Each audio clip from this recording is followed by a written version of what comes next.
One of the best interviews of my life, I barely said a word. When I graduated from my combined law and MBA degree, I had a very clear goal. I wanted to work in labor law, defending unions, defending employees. But I was living in Halifax at the time, and almost no labor firms working on the union side in the Maritimes were hiring that year.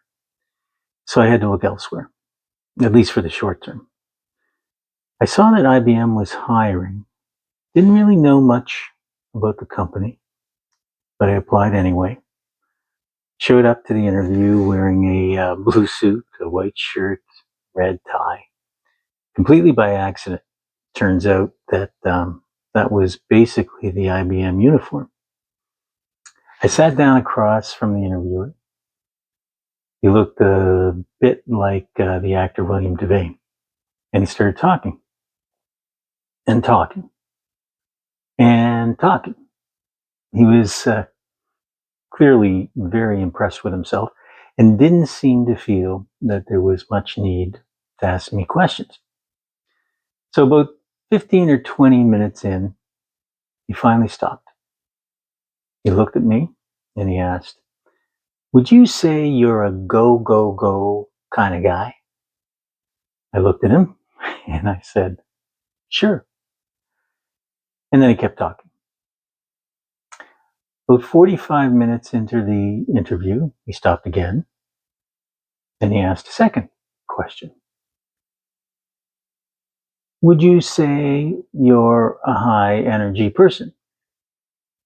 And I said, "Sure." So he went on, he wrapped up the interview. He looked at me and said, "This was the best interview I've conducted in my entire career." He told me that even though IBM has a 5-stage interview process, he was already recommending that I be hired. I walked out realizing something. Especially when you're young, we think we have to impress. We think we have to talk. We think we have to justify our presence. But sometimes the most important skill in the room isn't what you say. It's how well you listen.